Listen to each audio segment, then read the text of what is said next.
She needs to take off cloth for health check and found doctor was her ex-boyfriend 20 years ago. Hi, my precious family of hearts. Welcome back to Mr. Peter's Stories. As we gather once again in this sacred space of storytelling, let me first embrace you all with the warmth of love and gratitude. Your presence here, your beautiful souls ready to embark on another journey of love, fills my heart with indescribable joy. Before we begin, let us join in a prayer of love and blessing. Dearest divine power, bless every heart reading these words. Shower Mr. Peter's beautiful family with endless love, radiant health, and boundless joy. May their homes be filled with laughter, their hearts with peace, and their lives with countless moments of happiness. Protect and guide them through every step of their journey. Amen. My dear ones, today I want to share not just a story, but also a piece of wisdom that touches the very essence of life. Life is precious and fleeting, like morning dew on rose petals. Remember that in this world, roles can change, people may come and go, and even years of loyalty might fade into memory. But this isn't a reason for sadness. It's a beautiful reminder to cherish every moment, to love deeply while we can, to embrace each second of joy and even sorrow. For it is in these moments that we truly live. Today's story embodies this very truth, a tale of two souls who learned that time, while it can separate bodies, cannot truly divide hearts that are meant to be one. After 20 years apart, they discover that real love never dims. It only grows stronger in silence, like a diamond being formed under pressure. Your overwhelming response to our previous stories has touched my soul deeply. Each comment you share is like a warm embrace, each word of appreciation a gentle kiss on my heart. You give me the strength and inspiration to continue sharing these tales of love, hope, and eternal bonds. Are your hearts ready to receive this gift of love? Shall we begin this magical journey together? Let us open our hearts to witness a love so pure that even 20 years of separation couldn't weaken its beautiful glow. Remember, my beloved family, you are precious, you are loved, and you are cherished. Let this story be a reminder that true love knows no boundaries of time or space. With deepest love and endless blessings, your storyteller and forever friend, Mr. Peter P.S. Hold your loved ones close today. Share a smile, offer a kind word, give a warm hug. For these simple moments are what make life truly beautiful. Chapter 1. The Unexpected Reunion. The morning light filtered through the tall windows of Mount Sinai Hospital, casting long shadows across the polished floors of the East Wing. Dr. Cynthia Sandra stood before the bathroom mirror, her trembling fingers adjusting the collar of her designer blouse one last time. 20 years of building her reputation as Boston's premier cardiologist hadn't prepared her for this moment, becoming a patient in her new hospital with him as her doctor. Her phone buzzed with another message from her assistant back in Boston, something about patient files that needed signing. But Cynthia couldn't focus. The name on her patient folder kept drawing her eyes back. Dr. Mark Anthony Hyman, Chief of Neurosurgery. The universe, it seemed, had a cruel sense of humor. The mandatory physical for her new position had seemed routine when she scheduled it. Now, standing in the private examination room, the weight of 2 decades of memories threatened to crush her. She remembered their last morning together, as if it were yesterday. The smell of coffee in their shared apartment, his sleepy smile, the promise ring on her finger that she'd later mailed back without a note. Cynthia forced herself to breathe slowly, using the same techniques she taught her cardiac patients. The irony wasn't lost on her, a cardiologist with a racing heart. She began to unbutton her blouse, each movement deliberate, controlled. The silk whispered against her skin as she folded it carefully, placing it on the chair along with her pencil skirt. The hospital gown felt thin and inadequate, a far cry from her usual armor of designer suits and surgical scrubs. She caught her reflection in the examination room's mirror. At 45, she'd aged well. Regular yoga and a disciplined lifestyle had kept her figure trim, her dark skin glowing. The few strands of silver in her hair only added to her distinguished appearance. Yet standing here, she felt as vulnerable as a medical student again. A knock at the door made her jump. "Miss Sandra!" His voice, deeper than she remembered but unmistakably his, sent a shiver down her spine. "I'm Dr. Hyman. I'll be conducting your physical today." Cynthia closed her eyes, steadying herself. "Come in," she managed, her voice surprisingly steady. The door opened, and time seemed to stop. Mark stood in the doorway, clipboard in hand, the years having carved distinguished lines around his eyes and silver at his temples. But those eyes, those intense dark eyes that had once seen into her soul, hadn't changed at all. The clipboard slipped from his fingers, clattering to the floor in the sudden silence. Cynthia. Her name on his lips was barely a whisper. She watched as a cascade of emotions crossed his face. Shock, recognition, and something else, something that made her heart skip a beat. The professional mask he'd worn slipped for just a moment, revealing the man she'd once known so well.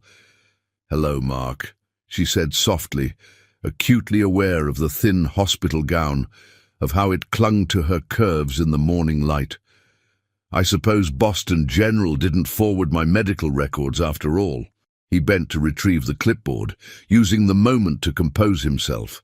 When he straightened, his professional demeanor was back in place, but his hands weren't quite steady as he flipped through her chart. He cleared his throat. "I can have another doctor perform your physical if you'd prefer." "No," Cynthia said more quickly than she intended. "We're both professionals. It's been 20 years, Mark. We can handle this." He nodded, but his eyes lingered on her face a moment too long. "Very well. Please have a seat on the examination table." The paper crinkled beneath her as she sat, the sound unnaturally loud in the charged atmosphere. Mark moved closer, the subtle scent of his cologne, still the same after all these years, making her pulse quicken. "I'll need to check your heart rate and blood pressure first," he said, his voice carefully neutral. But as he placed the stethoscope against her chest, she felt his hand tremble slightly. The cool metal against her skin made her inhale sharply. Through the stethoscope, Mark could hear her heart racing, betraying her composed exterior. He moved the instrument slowly, professionally, but each touch felt like electricity coursing through her body. "Your heart rate is elevated," he murmured, still listening. "White coat syndrome?" She attempted humor, but her voice came out breathier than intended. "You're a doctor, Cynthia.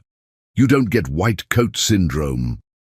His eyes met hers, and for a moment, the professional pretense cracked.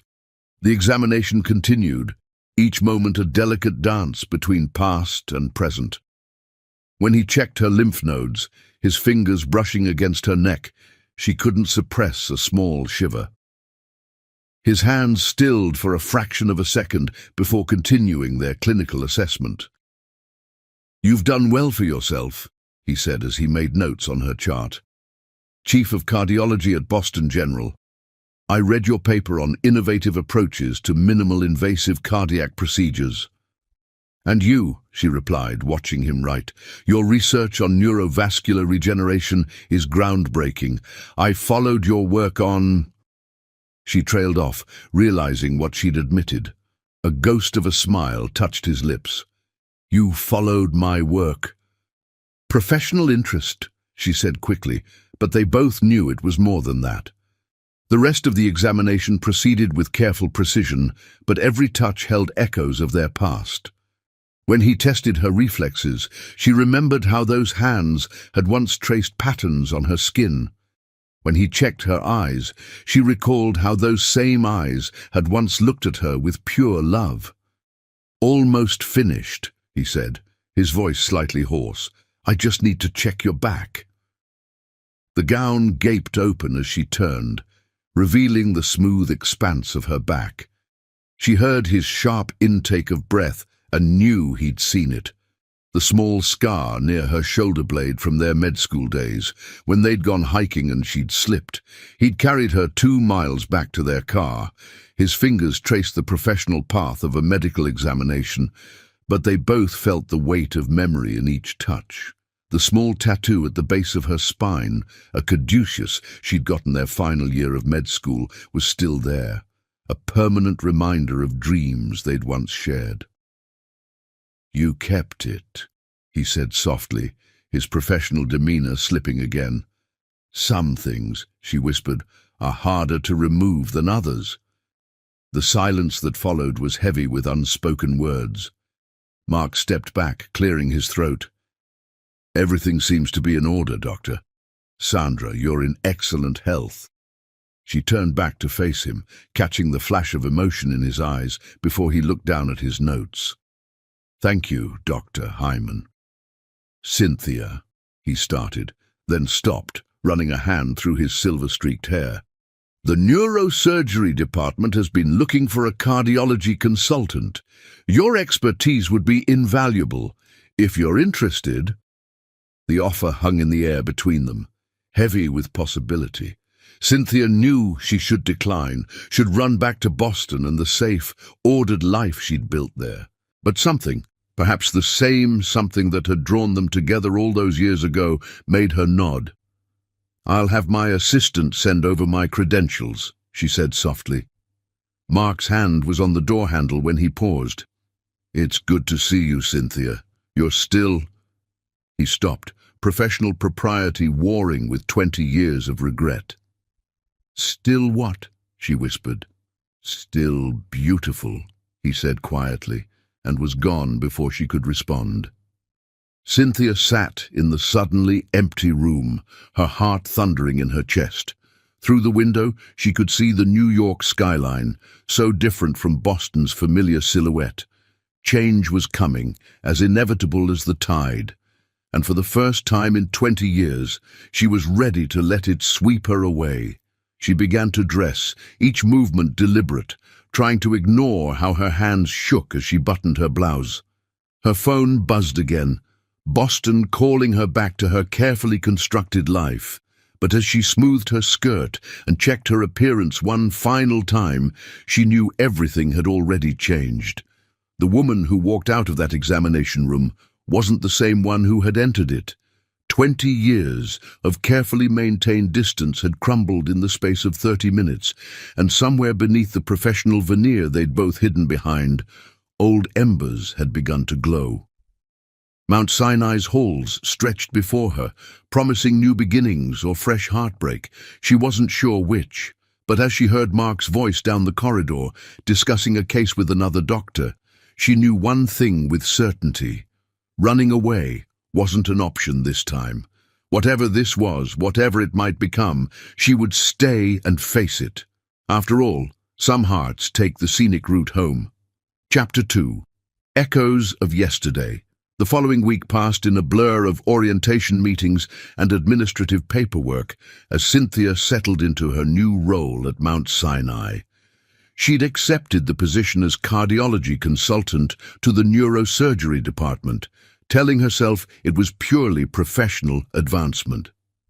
But every morning, as she walked through the hospital's marble lobby, her heart quickened at the possibility of seeing him. Today was different.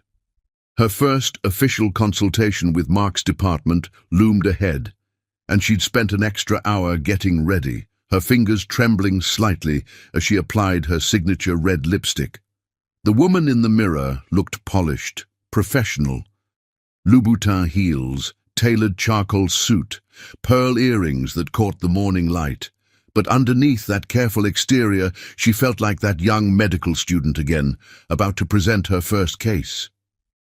The memory hit her as she rode the elevator to the neurosurgery floor, their first meeting in the medical library, both reaching for the same worn copy of Harrison's Principles of Internal Medicine.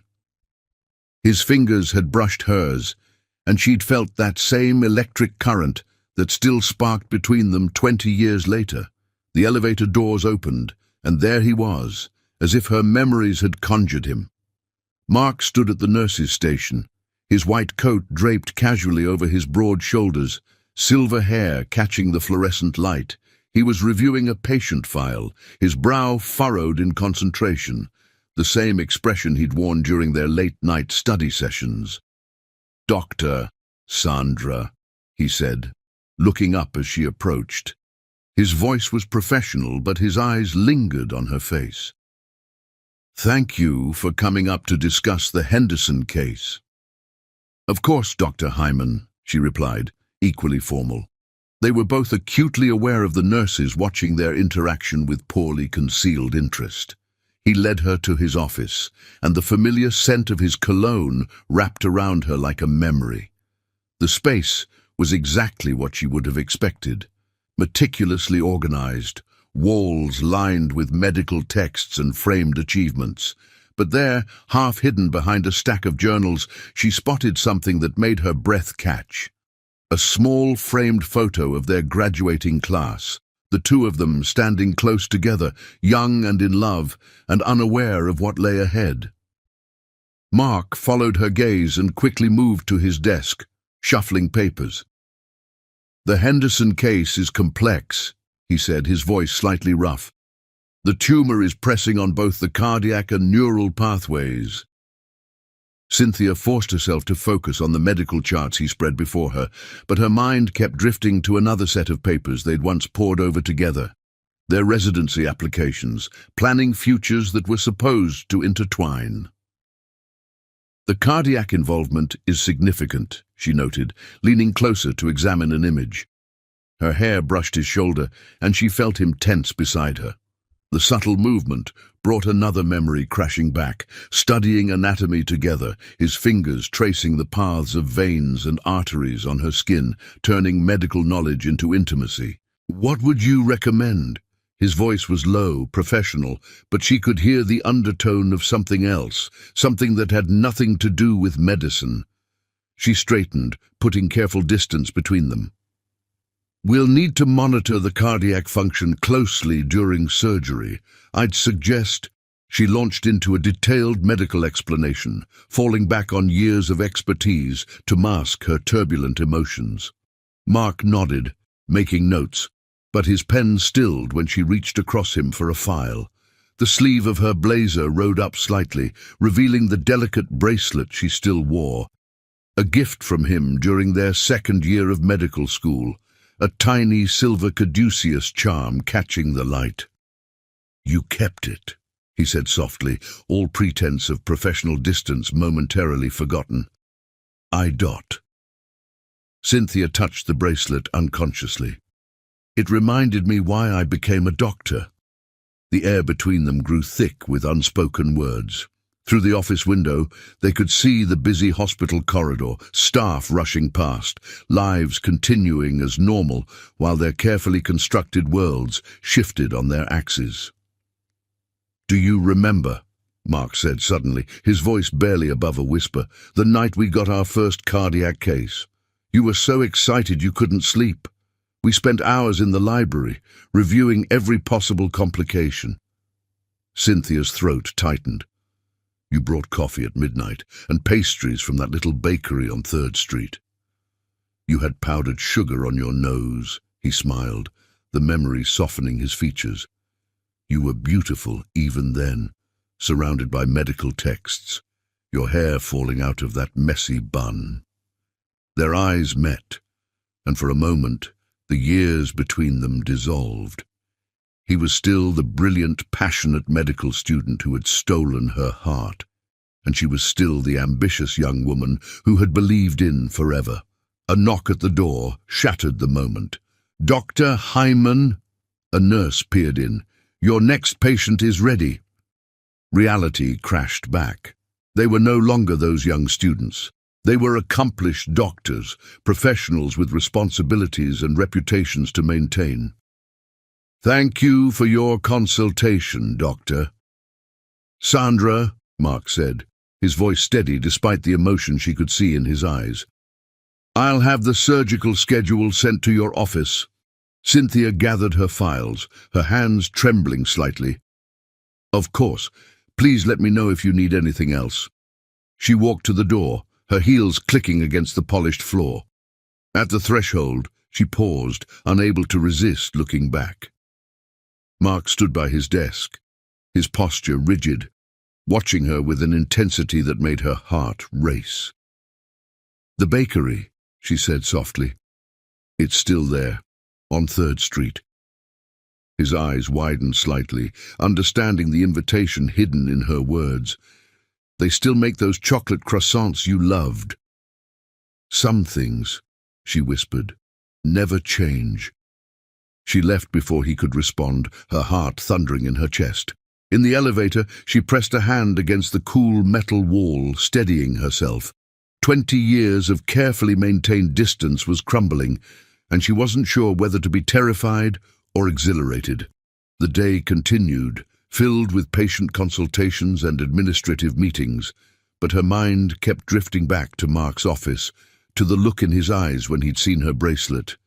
Every time she glanced at her wrist, the tiny caduceus seemed to wink at her, a reminder of promises made and broken. That evening, as she gathered her things to leave, her phone buzzed with a message. Unknown number, but she knew who it was before she opened it.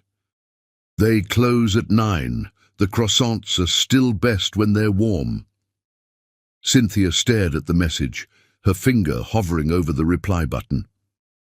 Outside her office window, the New York sky was painted in shades of purple and gold, the city coming alive with evening light.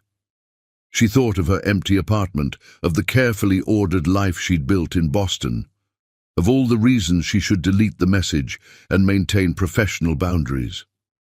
Instead, she found herself typing, "Some things are worth waiting for." His reply came instantly. 20 years is a long time to wait for a croissant. She smiled, despite herself. Good things take time to prove themselves. Like cardiac surgeons who become even more beautiful with time. Her breath caught. How did he still have this effect on her after all these years? She was about to reply when another message came through. "I'm sorry, that was unprofessional." Cynthia closed her eyes, remembering how he used to apologize for his impulsive compliments during their residency, always worried about crossing lines. Some things really didn't change. "Professional is overrated after hours," she typed back, then added, "The bakery. 20 minutes. She changed in her office bathroom, trading her formal suit for the more casual outfit she kept for emergencies, a silk blouse and tailored pants that made her feel both comfortable and confident. As she reapplied her lipstick, she studied her reflection. The woman in the mirror looked younger somehow, touched by the kind of anticipation she hadn't felt in years. The elevator ride to the lobby felt eternal. Each floor brought a new memory. Their first kiss in the stairwell between the cardiac and neurology departments, late-night consultations that turned into deeper conversations, the way he used to look at her across crowded lecture halls as if she were the only person in the world. The New York evening wrapped around her like a warm embrace as she stepped outside. The street was alive with energy, people rushing home or out to dinner, living their lives unaware that her world was tilting on its axis. She saw him before he saw her, standing outside the bakery, still in his hospital clothes but without the white coat, looking more vulnerable somehow. He was staring at his phone, probably wondering if she would actually come, and the sight made her heart ache with a mixture of regret and hope. Then he looked up, and their eyes met across the crowded street. 20 years fell away in an instant, and Cynthia knew with sudden clarity that some things were worth risking everything for. The light turned green, and she stepped off the curb, walking toward her past and possibly her future. The tiny caduceus on her wrist catching the last rays of sunlight like a promise finally kept. "You came," he said simply when she reached him, his voice carrying all the weight of their shared history. "Some things," she replied softly, "are impossible to resist, even after 20 years. The bakery door chimed as they entered together, the warm scent of fresh pastries wrapping around them like a memory made real. And somewhere in the space between professional courtesy and personal history, between what was lost and what might be found, a new chapter began to write itself. Chapter 3. New Beginnings. The morning after their bakery reunion, Mount Sinai's halls felt different to Cynthia. Every corner held the possibility of running into Mark, every moment charged with newfound energy. She'd barely slept, replaying their conversation over warm croissants and memories that stretched across 2 decades. Her new office in the cardiology wing still smelled of fresh paint and possibility. Through the wide windows, Manhattan's skyline stretched endlessly, so different from her familiar Boston view. As she arranged her medical texts and certificates, her fingers lingered on the frame containing her first published research paper, the one Mark had helped her perfect during those long nights in medical school. A knock at her door made her heart skip, but instead of Mark, it was his head nurse, Angela, with a stack of files. Dr. Hyman asked me to bring these over. He has 3 complex cases requiring cardiac consultation this week. Cynthia accepted the files, noting Mark's familiar handwriting in the margins. Even his notations were the same, precise, thoughtful, with those little arrows he used to connect related symptoms. Some habits never changed. She spent the morning reviewing the cases, each one more challenging than the last. Mark had always been drawn to the impossible cases, the ones other surgeons deemed too risky. In that way, too, he hadn't changed. The intercom buzzed. "Doctor, Sandra. They need you in OR 3. Doctor, Hyman's surgery has complications." She was moving before the message finished, her heels clicking rapidly against the polished floor. The familiar surge of adrenaline coursed through her veins, but this time mixed with something else, personal concern that she tried to push aside. The operating room was organized chaos when she entered. Mark stood at the patient's head, his surgical mask hiding his expression, but she could read tension in his shoulders. Through the glass observation window, residents watched intently, learning how masters handled complications. "Talk to me," she said, slipping into her professional role as she checked the cardiac monitors. "Pressure's dropping," Mark replied, his voice steady despite the stress. "We need to stabilize before I can continue with tumor removal." They worked in seamless synchronization, as if the years apart had never happened. She anticipated his moves. He responded to her suggestions without question. It was like a dance they'd never forgotten the steps to. "BP's stabilizing," she announced after several tense minutes. "You can proceed." Their eyes met over their surgical masks, and that electric current passed between them again. For a moment they were residents again, proving themselves in their first major surgery together. The rest of the operation proceeded smoothly. As they scrubbed out afterward, the silence between them was comfortable, filled with shared satisfaction of a job well done. "Thank you," Mark said quietly, watching water sluice over his hands. "I couldn't have finished without you." "You would have found a way," she replied. "You always do." He turned to face her, water dripping from his forearms. "Having you here—" He started, then stopped as the door opened. A striking woman in a white coat entered, her presence immediately commanding attention. "Mark, I heard about the complications. Is everything—" She paused, noticing Cynthia. "Oh, I'm sorry. I didn't mean to interrupt." "Dr. Alexandria Victoria Pierce," Mark introduced. "Meet Dr. Cynthia Sandra, our new cardiology consultant." Alexandria's smile was warm and professional. "So you're the famous doctor." "Sandra, Mark was thrilled when you accepted the position." Her hand rested casually on Mark's arm as she spoke, the gesture speaking of long familiarity. Cynthia felt something cold settle in her stomach. Of course. 20 years was a long time. She'd been naive to think. "Dr. Pierce is our head of pediatric neurology," Mark explained. "We've worked together on several groundbreaking procedures." 5 years of collaboration, Alexandria added, her smile brightening. "Mark's brilliant insights have revolutionized our approach to pediatric cases." The way she looked at him, the easy intimacy of their interaction, Cynthia recognized it all too well. Hadn't she once looked at Mark that same way? "I should check on my other patients," Cynthia said, keeping her voice professionally neutral. "It was nice meeting you, Dr. Pierce." She left before either could respond, her composure cracking only when she reached her office. Stupid, she thought, pressing her forehead against the cool window glass. Stupid to think 20 years hadn't changed everything. Her phone buzzed. A message from Mark. "Dinner tonight? We should discuss the Henderson case." She stared at the screen, remembering Alexandria's casual touch, the way Mark had smiled at her. "Can't tonight," she typed back. "Rain check?" The response came quickly. "Everything okay?" No, she wanted to write. Nothing was okay. Instead, she replied, "Just busy settling in. Maybe next week." The afternoon dragged, filled with patient consultations and administrative meetings.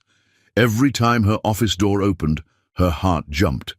But Mark didn't appear. She told herself she was relieved. Evening found her alone in her office, pretending to review files while actually watching the city lights emerge. A soft knock made her turn. "I brought coffee," Mark said from the doorway, holding 2 cups. "You still take it with vanilla." The fact that he remembered made her heart ache. "You didn't have to." "I wanted to." He set 1 cup on her desk. "You've been avoiding me." "I've been busy," she corrected, not meeting his eyes. Cynthia. Just her name, but the way he said it made her look up. What changed between last night and today? She wanted to tell him nothing had changed, that she was just being professional. Instead, she heard herself ask, "How long have you and Dr. Pierce been together?"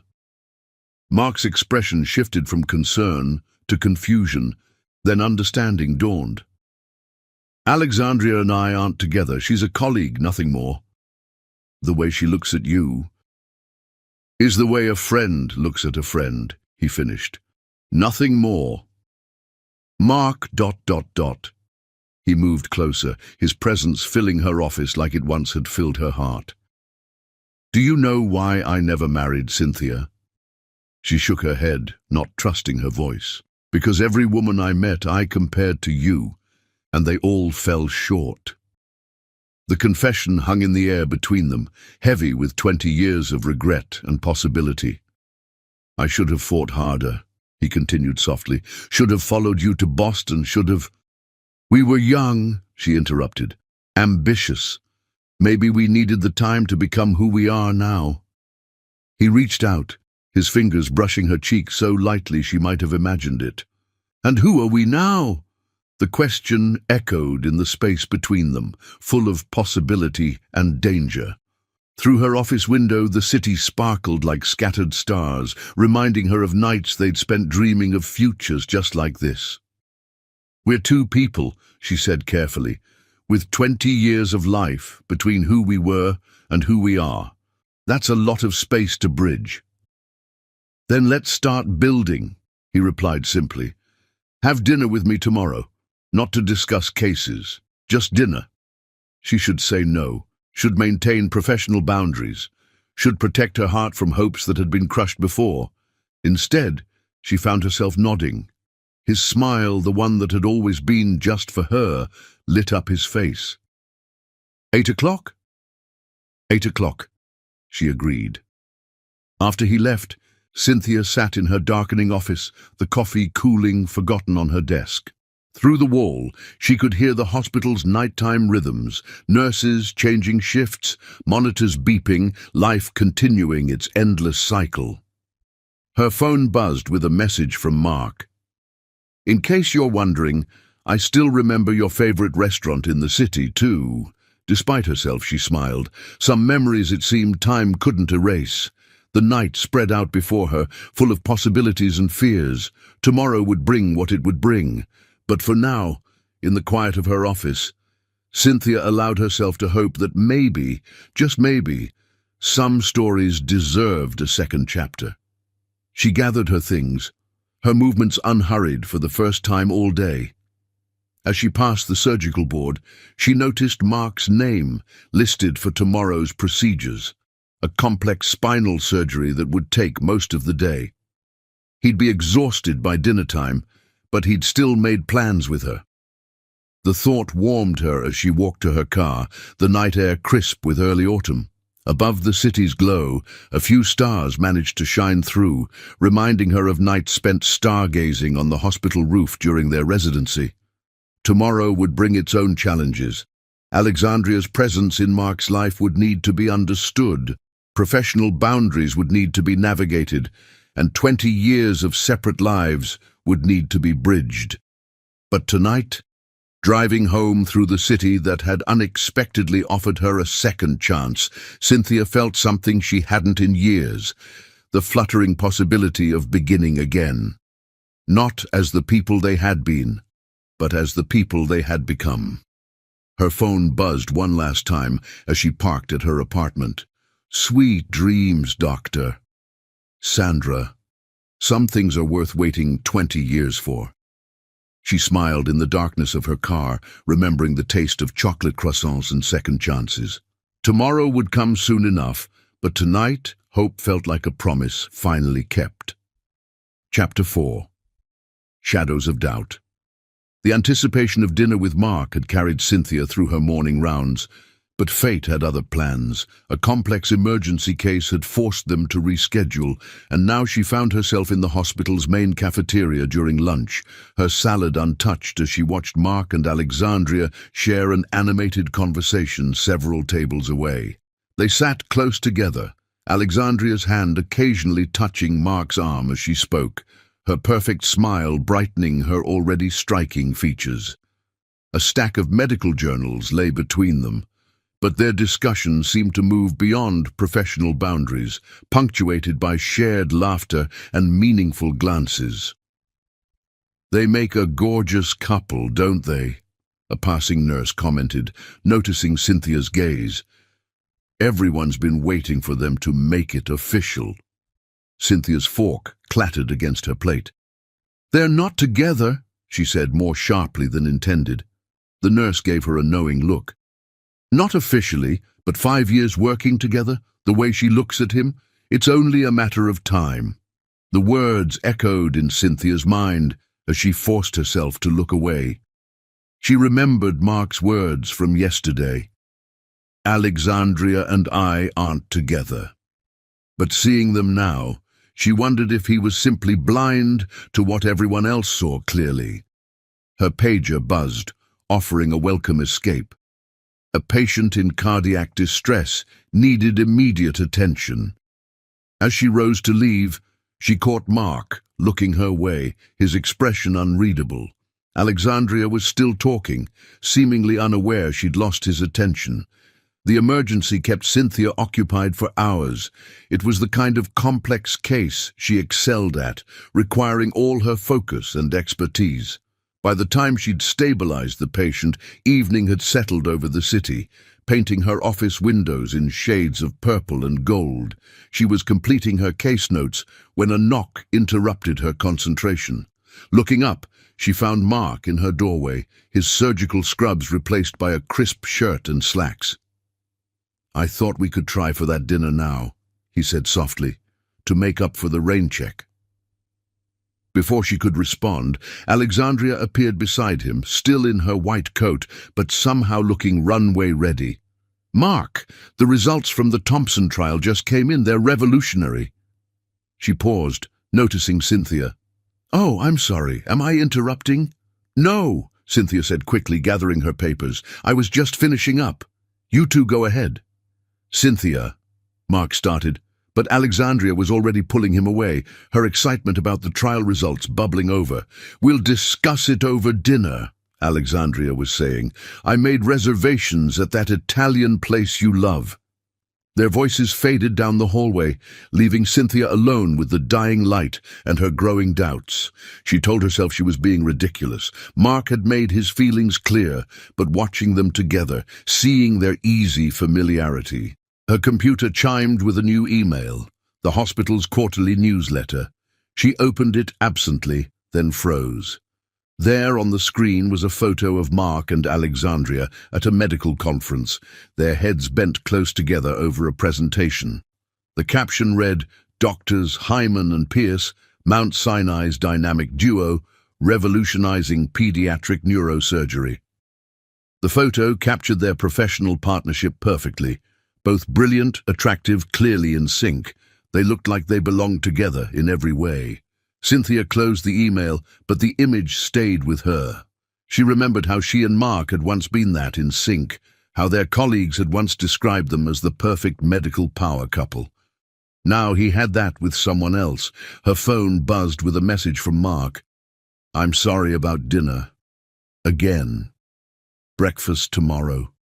She stared at the screen, remembering Alexandria's perfectly manicured hand on his arm, the way they'd laughed together. "Early surgery tomorrow," she replied. "Another time." The response came quickly. "Are you sure everything's okay?" No, she wanted to write. Nothing was okay. Instead, she typed, "Everything's fine, just busy." She gathered her things, ready to escape to her apartment, but the hospital had other plans. A code blue in the cardiac wing demanded her attention, followed by an emergency consultation with the trauma team. By the time she finished, it was well past midnight. The hospital corridors were quieter now, populated only by the night shift staff. As she waited for the elevator, she heard familiar voices around the corner. "You can't keep dancing around this forever," Alexandria was saying. "Everyone can see how perfect you are together." "It's complicated," Mark replied, his voice tired. "Only because you make it complicated. Take a chance. What are you waiting for?" The elevator arrived before Cynthia could hear Mark's response. She stepped inside, her heart pounding, wondering if she'd just heard Alexandria confessing her feelings, and Mark's hesitation to reciprocate. The next morning brought a new challenge. A complex case required both cardiac and neurological expertise, forcing Cynthia and Mark to work closely together. They maintained professional courtesy, but the easy warmth of recent days had vanished. "BP's dropping," Cynthia announced during the surgery, her eyes fixed on the monitors. "I need 10 more minutes," Mark replied, his hands steady as he navigated delicate neural pathways. They worked in tense synchronization, their previous intimacy making the current distance more pronounced. Through the observation window, she could see Alexandria watching, her expression unreadable. After the surgery, as they scrubbed out, the silence between them felt heavy with unspoken words. "Good work in there," Mark said finally. "Just doing my job," Cynthia replied, keeping her voice neutral. He turned to face her, water dripping from his hands. "What changed, Cynthia?" "Since that night at the bakery." "Nothing changed," she interrupted. "We're colleagues, Dr. Hyman. That's all we need to be." The formal use of his title made him flinch.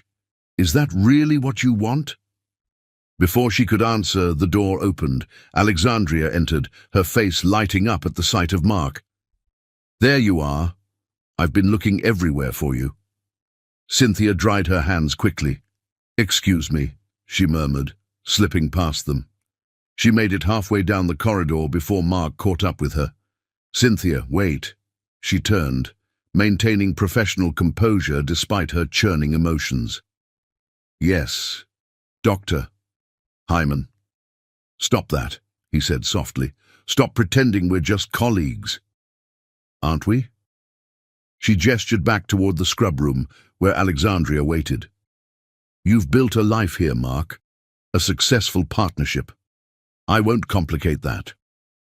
"You're not complicating anything," he started, but his pager buzzed, another emergency requiring his expertise. "Go," Cynthia said. "She's waiting for you."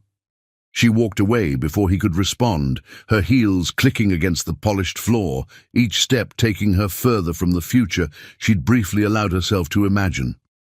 In her office, she found a delivery, a box of chocolate croissants from their bakery. The card read simply, "Some things don't change. M." But things did change, she thought, staring at the pastries that now felt like a bittersweet reminder. 20 years was a long time. People moved on, built new relationships, formed new partnerships. Through her window she could see Mark and Alexandria leaving the hospital together, their white coats catching the evening light. They walked close together, their professional synchronization extending to their very movements. Cynthia's phone buzzed with another message from Mark. "We need to talk." She watched his figure disappear into the gathering dusk before replying, "Some things are better left in the past." The croissants sat untouched on her desk, their rich scent filling her office with memories of what might have been. Outside, New York continued its eternal rhythm, unaware that within the walls of Mount Sinai, hearts were breaking all over again. As night fell, Cynthia remained in her office, buried in work, trying to ignore the ache in her chest. Through her open door, she could hear the hospital's nighttime symphony, monitors beeping, nurses chatting, life continuing despite personal dramas. Tomorrow would bring new patients, new challenges, new opportunities to prove she'd made the right choice in coming to Mount Sinai. But tonight, in the quiet of her office, she allowed herself one moment of regret for what might have been. Her phone buzzed one final time. 20 years ago, I let you walk away. I won't make that mistake again. She stared at the message until the screen went dark, wondering if some mistakes were meant to be repeated, if some hearts were better left in the past, where they couldn't be broken again. Chapter 5. Misunderstandings. The autumn morning brought a chill to Mount Sinai's corridors, but Cynthia barely noticed as she hurried through her rounds. 3 days had passed since the croissant delivery, each one a careful dance of professional interaction and personal avoidance with Mark. She'd thrown herself into her work, taking on extra consultations and volunteering for complex cases that kept her too busy for uncomfortable conversations.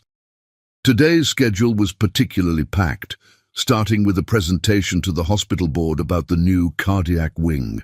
She'd chosen her outfit carefully, a deep burgundy suit that made her feel armored, pearl earrings that caught the light as she moved, every detail designed to project confidence and competence, nothing more. The boardroom was already half full when she arrived, spreading her materials across the polished table. She was so focused on arranging her presentations that she didn't notice Mark enter until he spoke. "Dr. Sandra." His voice carried that formal tone they'd adopted lately. "I hope you don't mind. I asked James Mitchell to join us. His company's new cardiac monitoring systems might be perfect for the wing." Cynthia looked up to find a striking man in his early 40s standing beside Mark. James Mitchell wore his expensive suit with easy confidence, his warm smile reaching eyes that showed immediate interest in her. "Dr. Sandra?" James stepped forward, extending his hand. "I've read your research on minimally invasive cardiac procedures. Brilliant work." His handshake was firm, professional, but lingered just a moment longer than necessary. From the corner of her eye, Cynthia saw Mark's jaw tighten almost imperceptibly. The presentation went smoothly, James offering insightful questions that showed he'd done his homework on cardiac care. When she discussed the need for state-of-the-art monitoring systems, he seamlessly integrated information about his company's latest innovations. The precision of these systems could revolutionize post-operative care, James noted, his enthusiasm genuine. "I'd love to show you the technical specifications in detail, perhaps over lunch." Before Cynthia could respond, Mark interjected, "Dr. Sandra's schedule is quite full with patient care." "Actually," Cynthia found herself saying, Lunch would be perfect. The specifications could be crucial for our planning. James's smile brightened. Excellent. I know a quiet place near the hospital. The rest of the meeting passed in a blur of budget discussions and timeline negotiations. As they gathered their materials afterward, James touched Cynthia's elbow lightly. "Shall we say 1 o'clock?" he asked. She nodded, aware of Mark watching their interaction with an unreadable expression. "Perfect," James smiled. "I look forward to it, Dr. Sandra." "Cynthia," she corrected, returning his smile. "If we're having lunch, you might as well use my first name." James's eyes warmed. "Cynthia it is." As he left, Mark lingered, shuffling papers unnecessarily. "He seems very interested in the cardiac wing," he said finally, his voice carefully neutral. "He's professional and knowledgeable," Cynthia replied. "Exactly what we need for this project." "Is that all it is? Professional interest?" The question hung between them, heavy with implication. Cynthia thought of Mark and Alexandria, of their easy intimacy and shared laughter. "My personal life isn't relevant to hospital business, Doctor. Hyman," she said coolly. "Now, if you'll excuse me, I have patients waiting."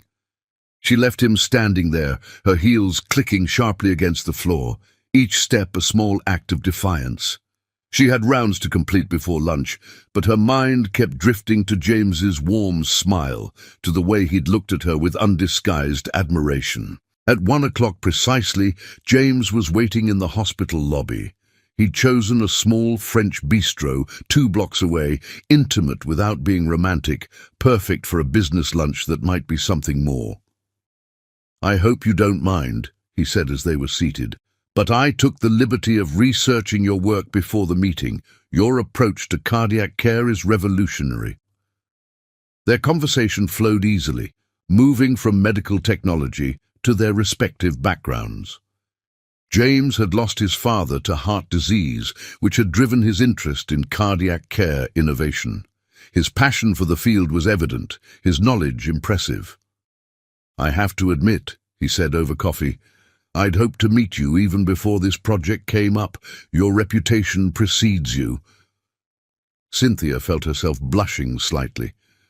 When was the last time someone had looked at her with such open appreciation? The afternoon passed quickly, their lunch extending as they discussed possibilities for the cardiac wing. James's ideas were innovative, his enthusiasm infectious. It was easy to forget they were supposed to be having a business meeting. When they finally returned to the hospital, James touched her arm lightly. "I'd like to show you our latest prototype in action. Perhaps dinner this week." Before she could answer, she saw Mark and Alexandria walking toward them, deep in conversation. Alexandria's hand rested familiarly on Mark's arm, their heads bent close together. "Dinner would be lovely," Cynthia said, perhaps a bit too loudly. "Friday." James's smile was warm. "Friday it is. I'll send you the details." She was acutely aware of Mark and Alexandria passing by, of Mark's step faltering slightly as he overheard their plans. Good, she thought fiercely. Let him see she wasn't waiting around, pining for what could have been. The rest of the afternoon was a blur of patient consultations and administrative meetings. She was reviewing charts in her office when a knock made her look up. Mark stood in the doorway, his expression troubled. "Your husband seems very supportive of your work," he said without preamble. Cynthia blinked. "Husband?" "James Mitchell," Mark clarified. "The way he looks at you." "James isn't my husband," she interrupted. "We just met today." "But you're having dinner with him." "To discuss the cardiac wing," she said, though they both knew it wasn't entirely true. "Not that it's any of your concern." "Cynthia ... Don't," she cut him off. "You have no right to question my personal life, Mark. You made your choice." "What choice?" He looked genuinely confused. "What are you talking about?" But before she could respond, his pager buzzed. an emergency requiring immediate attention. He hesitated, clearly wanting to continue the conversation. "Go," she said softly. "Your patients need you." He left reluctantly, and Cynthia sank back in her chair, emotionally exhausted. Through her window, she could see the city lights beginning to twinkle in the gathering dusk. Her phone buzzed with a message from James, dinner reservations at one of the city's most exclusive restaurants. She stared at the message, remembering another restaurant, another time when she and Mark had been young and in love and certain about their future. Now everything was complicated by time and misunderstandings and people like Alexandria and James. Her phone buzzed again, this time with a message from Mark. "We need to talk about what you think I chose." She started to type several responses, deleting each one. Finally, she simply wrote, "Some choices don't need to be discussed. They just need to be accepted." Through her open door, she could hear Alexandria's distinctive laugh from somewhere down the hall, followed by Mark's deeper voice. The sound made her press "accept" on James's dinner invitation more firmly than necessary. The night stretched ahead, full of patient rounds and paperwork, but her mind kept drifting to Friday's dinner. James was everything she should want: successful, intelligent, clearly interested. He represented a chance at something new, something uncomplicated by 2 decades of history and hurt. So why did her heart still skip when she heard Mark's voice in the hallway? Why did every glimpse of him with Alexandria feel like a fresh wound? Her phone buzzed one final time, another message from Mark. "Some choices aren't what they seem. Don't make decisions based on assumptions." She left the message unanswered, but his words echoed in her mind as she gathered her things to leave. The hospital corridors were quieter now, the night shift settling in. As she waited for the elevator, she caught her reflection in the polished doors. Successful, accomplished doctor. Sandra, who had everything under control, except her heart, which still belonged to a love she thought she'd left behind 20 years ago.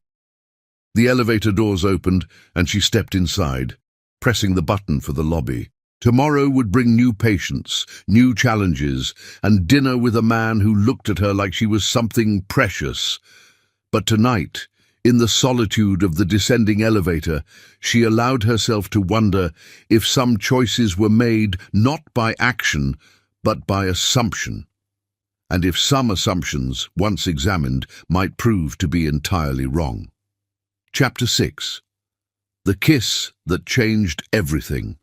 Friday morning dawned with the promise of autumn rain, matching Cynthia's turbulent mood. Her dinner with James the previous evening had been perfect on paper. Excellent food, stimulating conversation, subtle flirtation that hinted at future possibilities. Yet she'd returned home feeling oddly empty, her dreams haunted by dark eyes that belonged to a different man entirely. The hospital buzzed with unusual energy. A groundbreaking pediatric neurosurgery was scheduled. Mark and Alexandria's innovative procedure that could revolutionize treatment for children with brain tumors. Cynthia found herself drawn to the observation deck, telling herself it was purely professional interest. Mark stood at the operating table, his posture radiating focused intensity. Alexandria worked beside him, their movements synchronized from years of collaboration. Through the glass, Cynthia could hear their voices, calm and confident as they prepared to make history. "Remarkable, isn't it?" James's voice startled her. He'd appeared beside her, 2 coffee cups in hand. "I thought you might need this. Long surgery ahead." She accepted the coffee gratefully, trying to ignore how Mark's shoulders had tensed slightly at James's arrival. Even through his surgical mask, she could sense his awareness of them watching. "The procedure is revolutionary," James continued, standing close enough that his arm brushed hers. Dr. Pierce's research combined with Dr. Hyman's surgical expertise, they're an incredible team. Below, Mark and Alexandria worked in perfect harmony, their hands moving with practiced precision. Watching them, Cynthia remembered how she and Mark had once moved that way, anticipating each other's needs without words. The surgery progressed hour by hour, the tension mounting as they reached critical stages. Cynthia found herself holding her breath during particularly delicate moments, her coffee growing cold and forgotten.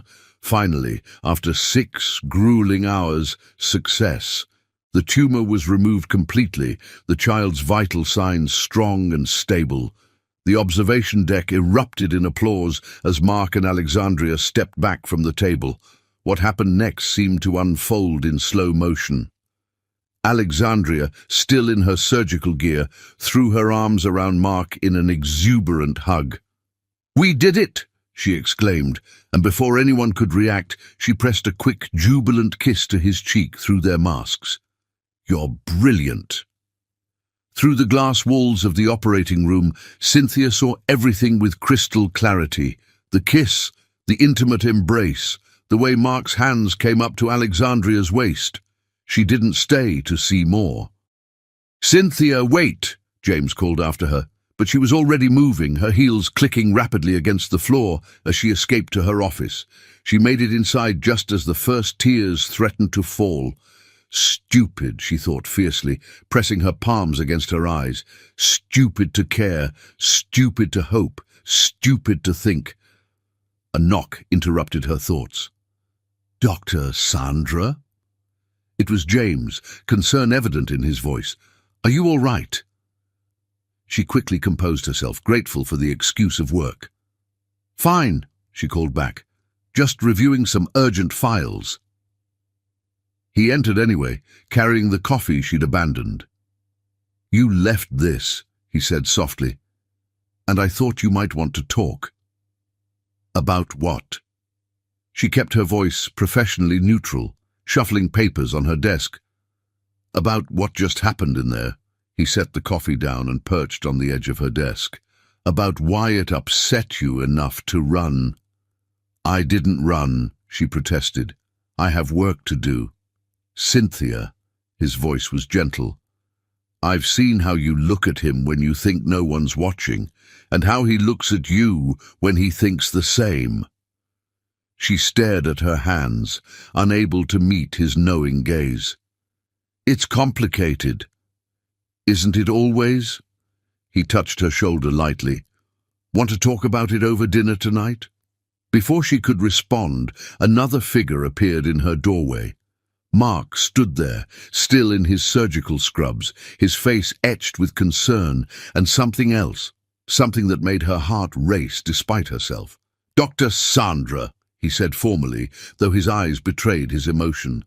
"A word about the post-operative cardiac monitoring?" James's hand squeezed her shoulder once before he stood. "I'll email you about dinner," he said quietly, nodding to Mark as he left. The silence that followed was deafening.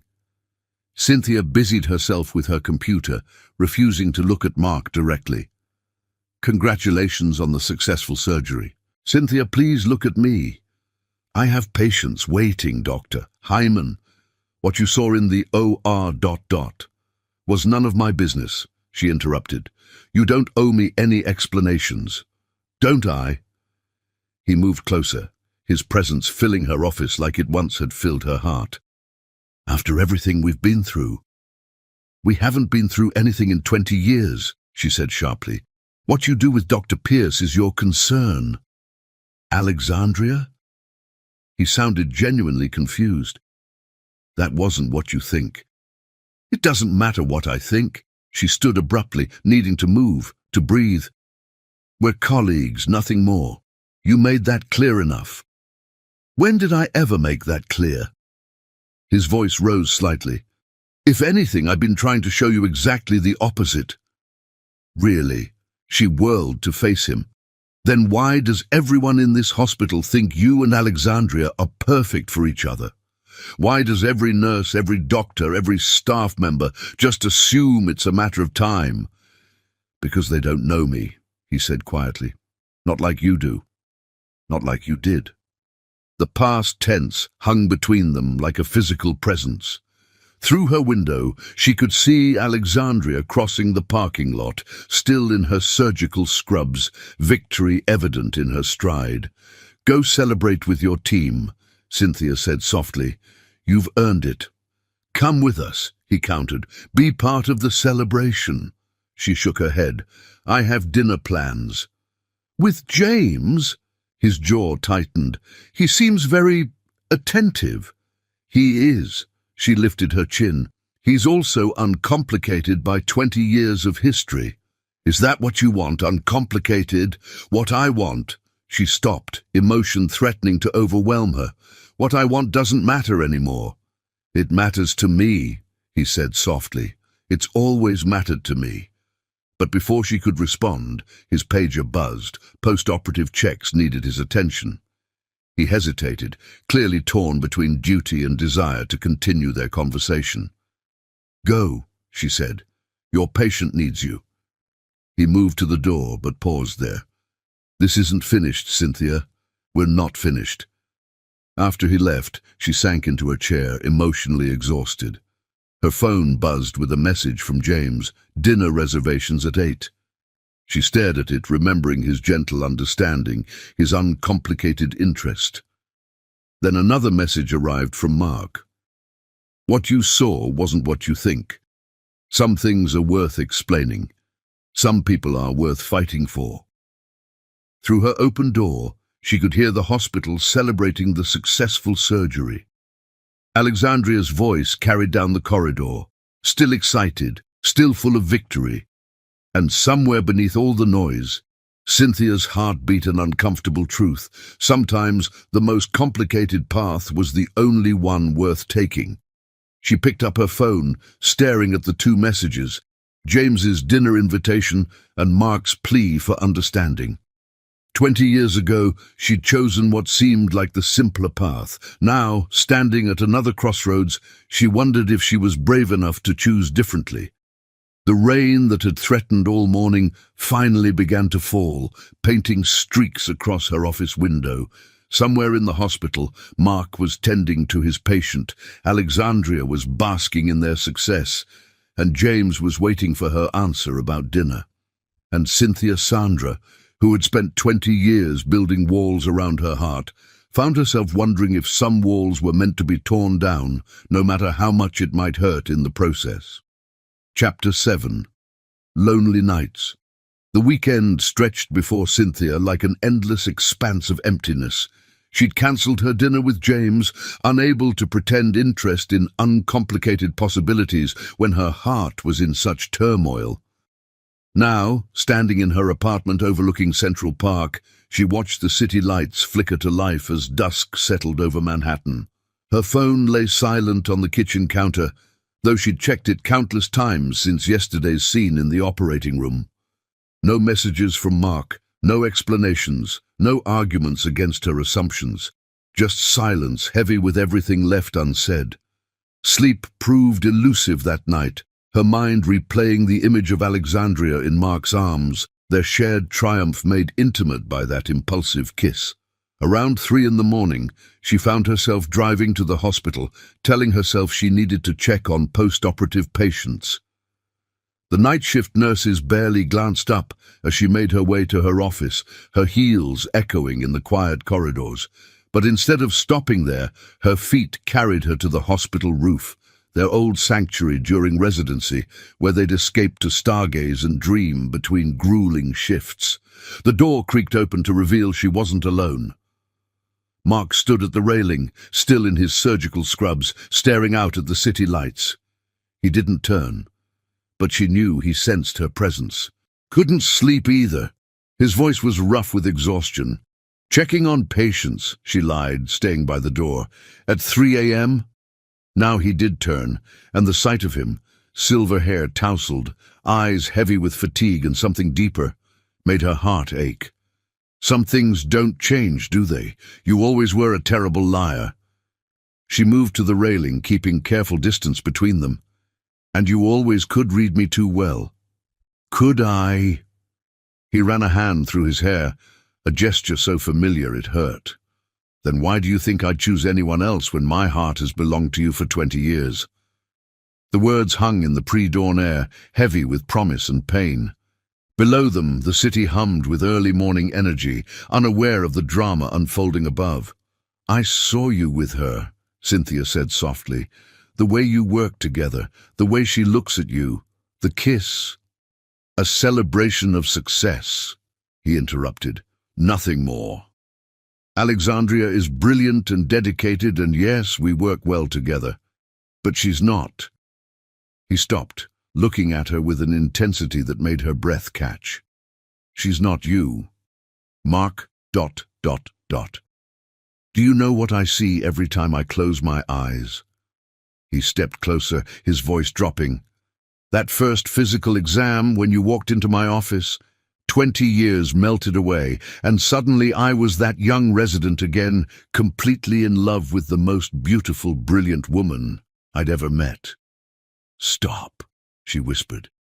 But her body betrayed her, swaying slightly toward him. "Why? Because it's easier to believe I've moved on? Because it's safer to keep your distance?" His hand reached for hers, but stopped just short of touching. "Do you know how many nights I've stood here, remembering how we used to watch the stars?"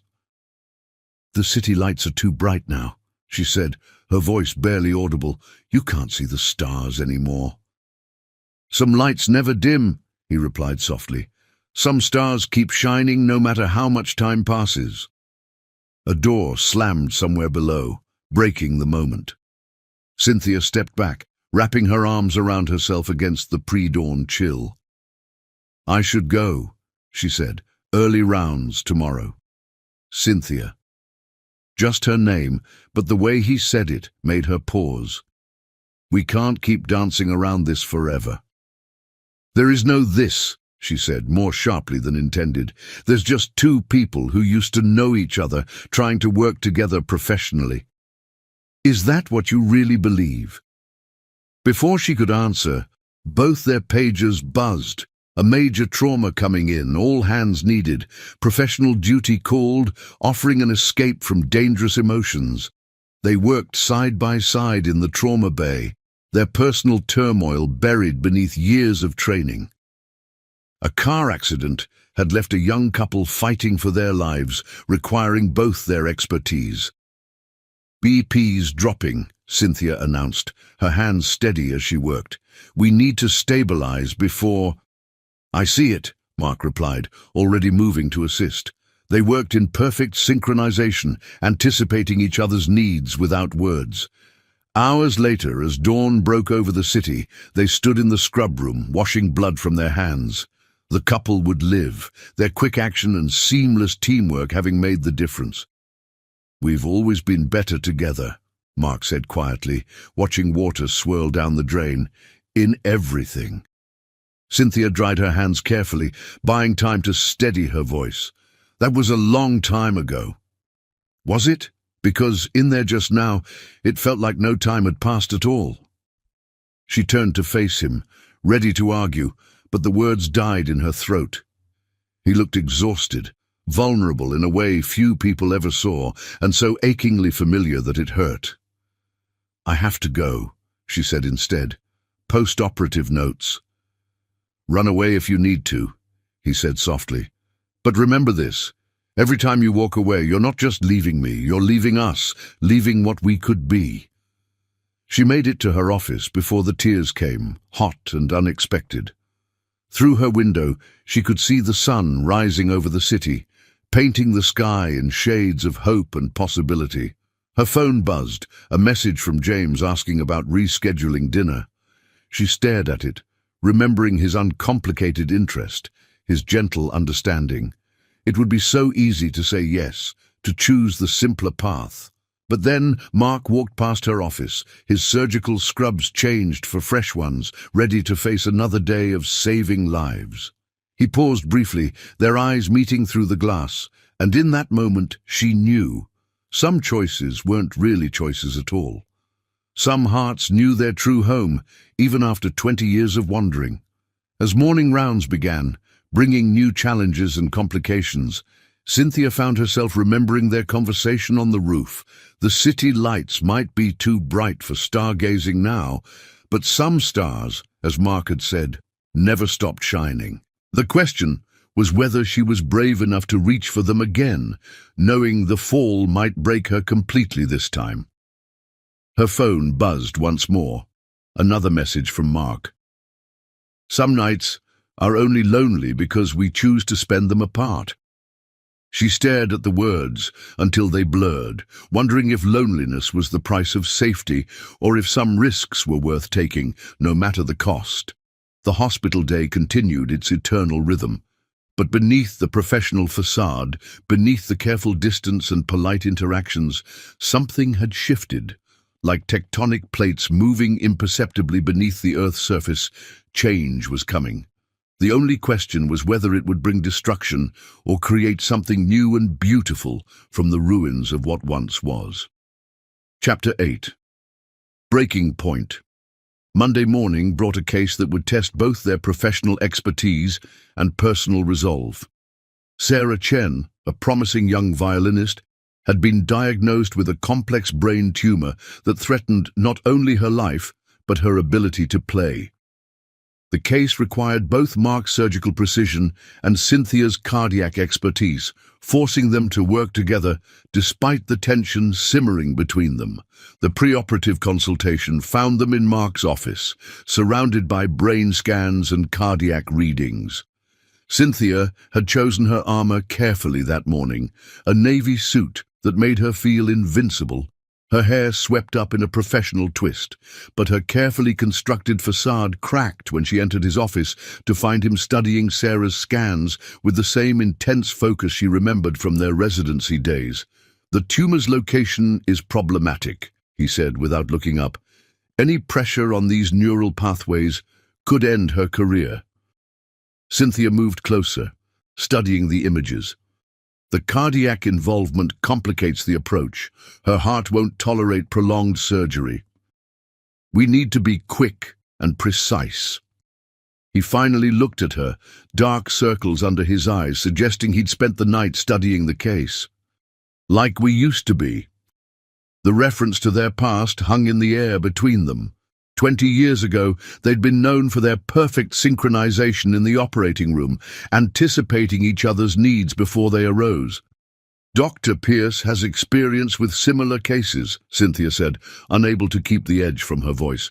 "Perhaps she should assist." Mark's jaw tightened. "I need you on this one, Cynthia. Your expertise, your instincts." He paused. "Your heart."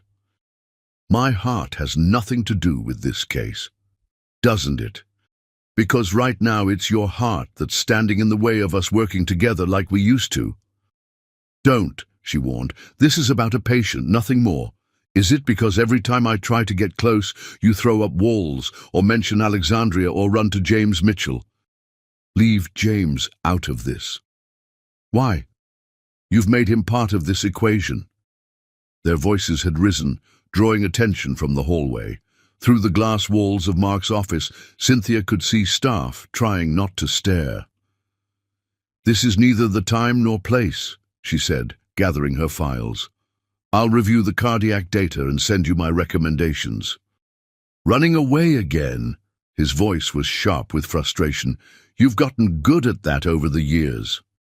She whirled to face him. "And you've gotten good at rewriting history. Tell me, in your version, did you chase after me when I left? Did you fight for us? Or did you just let me go and build a new life with someone else? Is that what you think happened?" He ran a hand through his silver hair, agitation evident in every movement. "That I just let you go. I spent months trying to reach you." "Liar!" The word burst from her before she could stop it. "I called, I wrote, I tried everything. Your roommate said you'd moved on, that you were seeing someone else." "What roommate? I was living alone by then." Their argument was interrupted by a knock. Alexandria stood in the doorway, concern evident on her face. "Everything okay in here? We can hear you down the hall."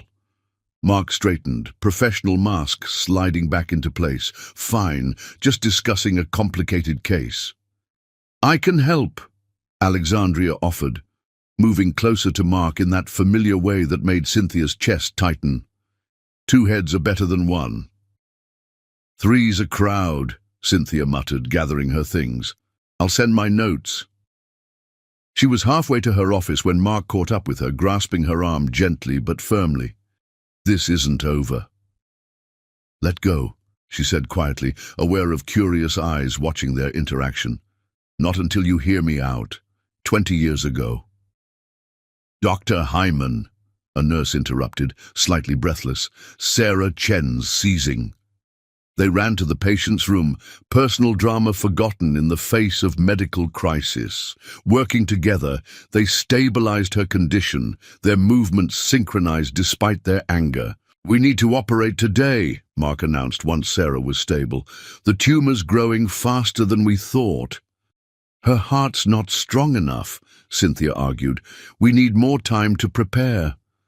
Time is the one thing she doesn't have. Their eyes met over the patient's bed, professional disagreement masking deeper conflicts. The room was crowded with medical staff, all watching the tension between their two brilliant doctors. Your approach is too aggressive, Cynthia said. You always did think you knew best. And you never learned to trust my judgment, he shot back. Some things really don't change. Trust? She laughed bitterly. That's rich coming from you. What's that supposed to mean? Figure it out yourself. You're the brilliant one, aren't you? Everyone says so, especially Dr. Pierce. A collective intake of breath from their audience made them both realize how public their argument had become. Mark's face hardened into his professional mask. My office. Now. They walked in tense silence, the hospital staff parting before them like the Red Sea. As soon as his office door closed, Mark rounded on her. What the hell was that about? That was about you questioning my medical judgment. No, that was about you letting personal feelings cloud your professional judgment. The old Cynthia would never have hesitated to take necessary risks.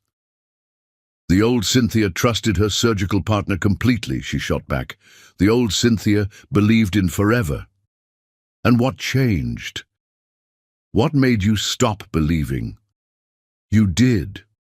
When you chose your career over us, when you let me leave without a fight, when you built this perfect life with your perfect partner. Alexandria is not my partner. His voice rose in frustration. She's a colleague, nothing more.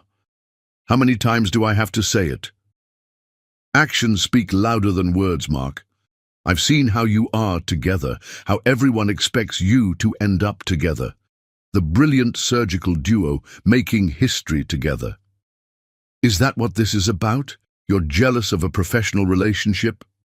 I'm not jealous, she said, but her voice betrayed her. I'm tired. Tired of watching history repeat itself. Tired of wondering what might have been. Tired of seeing you with someone else. There is no someone else. He moved closer, his presence filling her space like it once had filled her heart. There hasn't been anyone else since you. Why do you think I never married? Why do you think I kept that old photo on my desk? Why do you think I can barely breathe when you're near me? The intensity of his words made her step back, bumping into his desk. Papers scattered, and among them, she saw something that made her heart stop. An old envelope, yellowed with age, addressed to him in her handwriting. You kept it, she whispered, reaching for the letter she'd written 20 years ago, explaining why she had to leave. I kept everything, he said softly. Every letter, every photo, every memory. Even when I thought you'd moved on, even when the pain was too much to bear, I couldn't let go. But your roommate said, I didn't have a roommate then, Cynthia. I was living alone waiting for you to come back. The realization hit her like a physical blow. Then who? A knock interrupted them. Alexandria stood in the doorway again, holding Sarah Chen's latest test results. Sorry to interrupt, but you both need to see this. The moment shattered, reality rushing back in. They had a young woman's life in their hands. Personal drama would have to wait. But as they reviewed the test results, formulating a surgical plan, Something had shifted between them. The anger had transformed into something else: confusion, possibility, hope. Their eyes met over the medical charts, 2 decades of misunderstanding suddenly demanding resolution. But first, they had a life to save. "We'll do it your way," Cynthia said finally, looking at Sarah's scans. "But I'll be monitoring cardiac function every step of the way." Mark nodded, relief evident in his features. "Like old times?" "Like old times," she agreed softly. As they prepared for surgery, both knew that more than one heart would be exposed in that operating room. And afterward, when Sarah's life was secure, they would finally have to face the truth that had been waiting 20 years to be heard. The truth about a roommate who didn't exist, about letters that never arrived, about hearts that had never truly let go. But for now, they had a surgery to perform, and in that at least, they were still perfectly in sync. The operating room beckoned, its bright lights promising clarity in more ways than one. As they scrubbed in together, their movements unconsciously mirroring each other, both knew that this surgery would change more than just their patient's life. Some operations exposed more than just anatomy, some cuts went deeper than flesh, and some healing required more than just surgical skill. As they entered the OR, ready to work together to save a young woman's dream, they carried with them not just 20 years of medical expertise, but 20 years of unspoken words, waiting for their chance to finally be heard. Chapter 9. Truth emerges. The surgery on Sarah Chen had lasted 14 hours, pushing both Mark and Cynthia to their limits. Now, in the quiet of pre-dawn, they stood together in the observation room, watching their patient's steady vital signs on the monitors. Cynthia had changed from her surgical scrubs back into her clothes, but exhaustion had stripped away her usual polished appearance. Her silk blouse was slightly rumpled, her hair falling loose from its elegant twist. Yet to Mark, watching her in the soft light of early morning, she had never looked more beautiful. "Her cardiac function is stable," Cynthia noted, studying the readings. "The procedure was less traumatic than we feared." "We still work well together," Mark said softly. "Some things muscle memory never forgets." Before she could respond, Alexandria burst into the room, still in her surgical scrubs from another case. "There you both are." "I've been looking everywhere." She paused, taking in their exhausted appearances and the tension between them. "We need to talk, all of us." "Alexandria, this isn't the time," Mark started, but she cut him off. "It's exactly the time. I've watched you two dance around each other for months, both too stubborn to see what's right in front of you." She turned to Cynthia. "You think Mark and I are together? That's the most ridiculous thing I've ever heard." Cynthia straightened, defensive. "Your relationship is none of my business." "Except it is, because there is no relationship." Alexandria's voice rose in frustration. "Mark and I are colleagues and friends, nothing more. Never have been, never will be." "The way you look at him is the way anyone looks at a mentor they respect," Alexandria interrupted. "The way you look at him? That's something else entirely." Through the observation window, they could see James approaching down the corridor. Alexandria's face softened at the sight of him.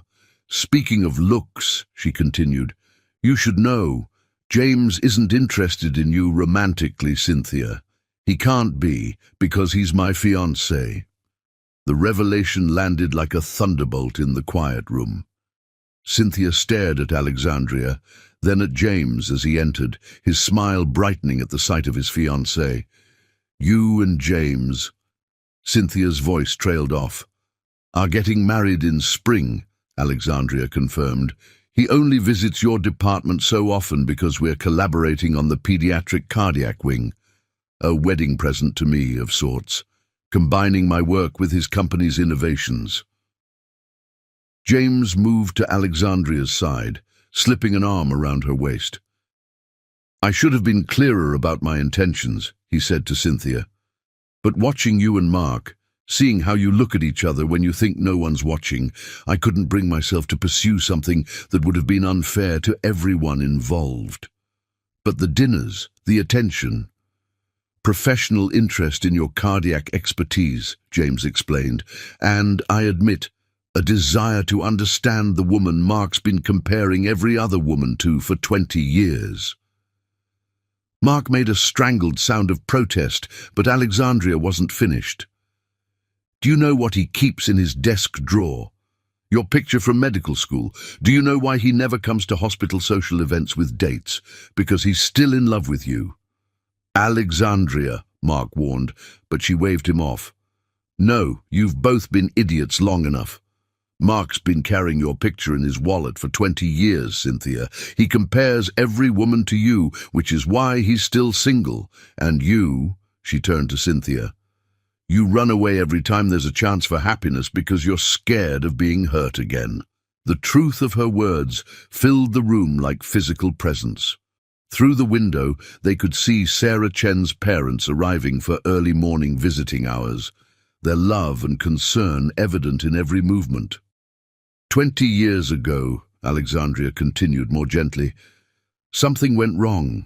A misunderstanding about a roommate who didn't exist, about letters that never arrived. But that was then. This is now. And you're both still in love with each other, even if you're too stubborn to admit it. James squeezed her hand. "We should give them some privacy," he said softly. "I think they have a lot to discuss." After they left, silence fell heavy in the observation room. Mark and Cynthia stood barely breathing, 20 years of misunderstandings finally laid bare between them. "Is it true?" Cynthia asked finally. "About my picture?" Mark reached for his wallet, hands slightly unsteady as he withdrew a worn photograph. There she was, 20 years younger, smiling up at the camera with all the hope and dreams of youth. "I never could let go," he said softly. "Every woman I met I compared to you, and they all fell short. But your roommate said—" "I lived alone then, Cynthia. After you left for your fellowship, I couldn't bear to have anyone else in that space. Our space." She sank into a chair, the weight of 2 decades of misunderstanding suddenly too heavy to bear. "Then who told me you'd moved on? Who said you were seeing someone else?" "I don't know." Mark moved closer, kneeling beside her chair. "But I never moved on. I never could." Through the window, dawn was breaking over the city, painting the sky in shades of new beginnings. Sarah Chen's vital signs beeped steadily on the monitors, a rhythm like a heartbeat marking time. "I kept everything," Mark continued softly. "Every letter you sent before that last one, every photo, every memory, even that old anatomy textbook we used to study from. The one with coffee stains on page 394? A smile tugged at her lips, despite the tears threatening to fall. "And your notes in the margins correcting the author's mistakes." He reached for her hand, hope making him brave. "I never stopped loving you, Cynthia, not for a single day in 20 years. She looked at their joined hands, remembering how perfectly they'd fit together in surgery just hours ago. "I tried to stop loving you," she admitted. "I dated other doctors, tried to build a new life in Boston, but none of them were you." "And none of them were you," he echoed. "Not Alexandria, not anyone. There's only ever been you." The morning sun streamed through the windows now, catching the silver in his hair, illuminating the love and hope in his eyes. 20 years melted away in that moment, leaving only truth in its wake. "What do we do now?" she whispered. "Now," he said softly, "we stop running. We stop letting ghosts of the past keep us from what we both want. Unless—" He hesitated. "Unless I'm reading this wrong. Unless you don't want—" She silenced him with a finger to his lips. 20 years is a long time to want something and be afraid to reach for it. Then reach for it now, he breathed. Reach for me. Their first kiss in 2 decades was gentle, tentative, like testing uncertain ground. But the second was deeper, 20 years of longing and love pouring into a single moment of connection. When they finally parted, both breathing heavily, the world seemed to have shifted on its axis. Through the window, they could see Alexandria and James walking away hand in hand, their own love a testament to possibilities. "We have a lot to talk about," Cynthia said softly. 20 years of misunderstandings to unravel." "We have time," Mark replied, helping her to her feet. "All the time in the world." As if in agreement, Sarah Chen's monitors beeped steadily, a rhythm like a promise of healing and hope. Outside, New York was awakening to a new day, unaware that within the walls of Mount Sinai, 2 hearts had finally found their way home. James and Alexandria's revelation had torn down the walls of misunderstanding, but it was up to Mark and Cynthia to build something new in their place. Something stronger, something tested by time and trial, something worth waiting 20 years for. The sun climbed higher in the sky, painting their world in shades of possibility.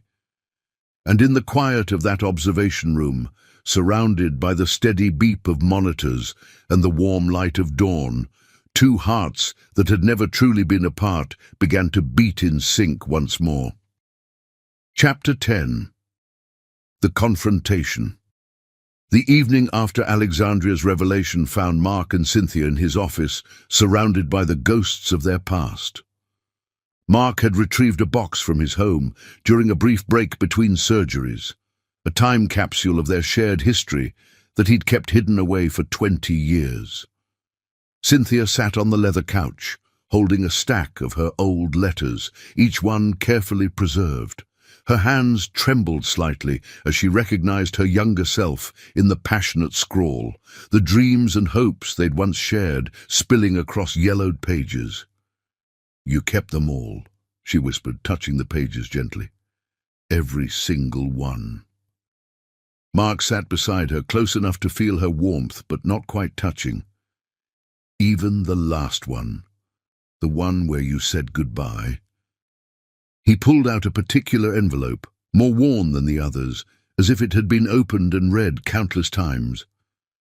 "I never understood this one.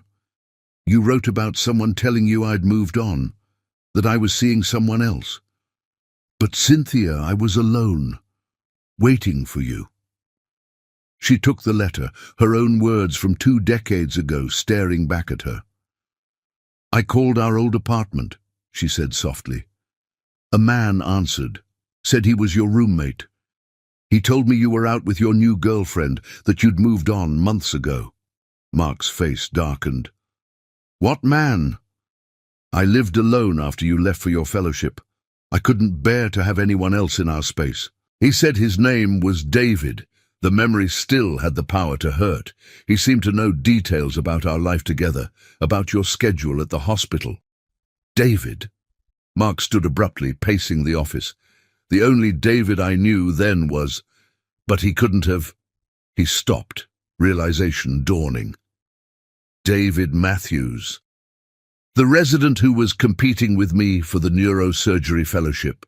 Cynthia's eyes widened. The one who always seemed to be around when we were discussing our plans.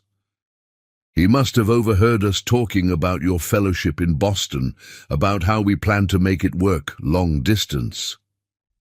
Mark ran a hand through his silver hair, agitation evident in every movement. "He got the fellowship at Mass General instead, right after you left." "Where I was doing my cardiac fellowship," Cynthia finished, the pieces finally falling into place. "He showed up there a few months later, tried to ask me out. When I refused—" "He already knew we were over," Mark said bitterly, "because he'd engineered it." The truth of their past lay scattered between them like the letters on the couch, a carefully orchestrated separation designed to push them apart when they were most vulnerable. "I wrote to you every day that first month," Cynthia said, her voice breaking slightly. "When no replies came, I thought—" I never got them. Mark knelt before her, taking her hands in his. I called the hospital in Boston so many times, but they said you were always in surgery, always unavailable. David was on the rotation scheduling committee, she realized. He would have known my schedule, known when to say I was unavailable. I even flew to Boston, Mark admitted, but when I got to the hospital, someone told me you were on a date with another doctor. I couldn't bear to stay and watch you move on. Tears slipped down Cynthia's cheeks. All these years, thinking you'd chosen your career over us. Never, he said fiercely. You were everything to me. Still are. He reached up, brushing away her tears with gentle fingers. The touch sparked electricity between them, 20 years of longing concentrated in a single moment. What happens now? She whispered. Now, he said softly, we stop letting the past dictate our future. We stop running from what we both want. And what do we want, Mark? Instead of answering, he kissed her. Unlike their earlier kiss in the observation room, this one held no hesitation. This was 20 years of love and longing, poured into a single moment of connection. When they finally parted, both breathing heavily, the world seemed to have shifted on its axis. Through the office windows, they could see the hospital continuing its eternal rhythm, unaware that within these walls, two hearts were finally finding their way home. I never stopped loving you, Mark said softly, his forehead resting against hers. Even when I thought you'd moved on, even when the pain was almost unbearable, I couldn't stop. I tried to stop, Cynthia admitted. I dated other doctors, tried to build a new life. But none of them were you. None of them ever could be. He pulled back slightly, studying her face in the soft evening light. Stay with me tonight, he said quietly. Not for anything but to talk, to make up for 20 years of silence. She hesitated only a moment before nodding. We have a lot of catching up to do. They gathered the letters carefully, each one a piece of their shared history, now made clear by truth. As they left his office, Mark's hand found hers naturally, as if no time had passed at all. The night spread before them, full of promise and possibility. 20 years of misunderstandings had been stripped away, leaving only truth in their wake. And in that truth, they found not just their past, but their future. Above the city, stars began to emerge, visible now through the gathering dusk. Some loves, like some stars, never truly fade. They just wait for the right moment to shine again. Chapter 11. Healing Hearts.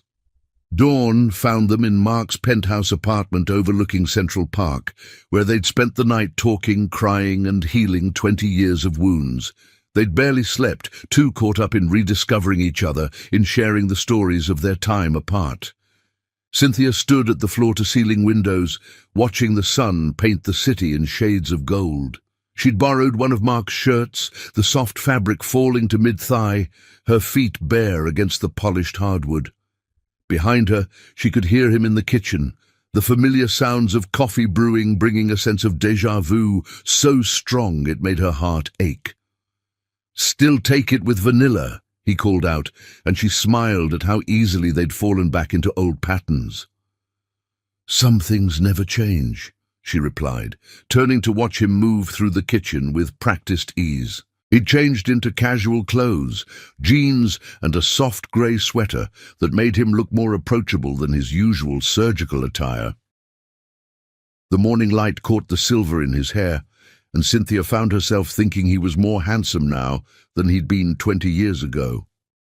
"I called the hospital," he said, bringing her coffee. "Told them we're taking a personal day." She accepted the cup, their fingers brushing in a way that sent electricity through her body. "What about Sarah Chen's post-op care? Alexandria's covering." She insisted. He smiled. "Said if we didn't take time to sort things out, she'd lock us in a supply closet until we did." The mention of Alexandria brought no pain now, no jealousy. The truth had washed away those fears, leaving only gratitude for the woman who'd helped bring them back together. "We should have listened to her weeks ago," Cynthia admitted, sipping her perfectly prepared coffee. "Could have saved ourselves a lot of heartache." "Maybe we needed the time," Mark said softly, moving closer. "Needed to understand what we almost lost before we could appreciate what we might have again." She set her coffee down, turning to face him fully. In the morning light, she could see every line time had carved in his face, each one making him more distinguished, more real. "What do we have, Mark? After 20 years, after all the misunderstandings, what are we to each other now?" Instead of answering immediately, he reached for her hand, his thumb tracing patterns on her palm that made her shiver. "What do you want us to be?" "I want—" She hesitated, then decided truth was the only way forward. "I want everything we dreamed of 20 years ago. I want mornings like this, quiet moments between surgeries, someone to come home to who understands both the triumph and tragedy of what we do." "I want that too," he said softly. "I want to wake up beside you, to share coffee and conversation, to build the life we should have had." "But—" "No buts." He pulled her closer, one hand cupping her face. "Just a promise that this time we don't let anything come between us. No misunderstandings, no assumptions, no running away." She leaned into his touch, 20 years of longing making her voice shake. "I'm tired of running." Their kiss was gentle at first, morning light warming their skin as they rediscovered each other. But quickly it deepened, 2 decades of desire flooding through them. When they finally parted, both breathing heavily, Mark rested his forehead against hers. "Stay with me," he whispered, "not just today but every day. Move in with me. Mark... ... She pulled back slightly, surprised by the sudden proposal. "I know it seems fast," he continued quickly, "but haven't we wasted enough time? 20 years, Cynthia. 20 years of empty apartments and lonely nights when we could have had this." She looked around his apartment, noting how it felt more like a hotel than a home. Like her own place in Boston had been, technically perfect, but lacking warmth, lacking life. "What about my practice in Boston?" she asked, but they both knew she was already considering it. "Mount Sinai would be lucky to have you permanently. The cardiology department head is retiring next year." He smiled. "And I happen to know the chief of surgery is quite impressed with your work. Mixing business with pleasure, Dr. Hyman." "Always, Dr. Sandra." He pulled her close again. "Say yes. Say you'll stay." The city stretched out below them, Central Park a green jewel in the morning light. New York had never felt like home before, but standing here in Mark's arms, she could imagine building a life here. "Yes," she whispered against his lips. "Yes to staying. Yes to us. Yes to everything." Their kiss this time was deeper, full of promise and possibility. When they finally separated, both slightly breathless, Mark's eyes held a mixture of joy and mischief.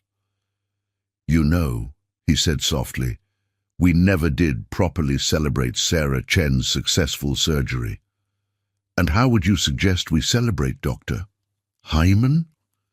His answer came in the form of another kiss, this one leading them toward his bedroom. The morning light followed them, painting their reunion in shades of gold and promise. Later, much later, they lay tangled in his sheets, Cynthia's head resting on Mark's chest as he traced patterns on her bare shoulder. "We should call Alexandria," she murmured sleepily. "Thank her for covering our patients."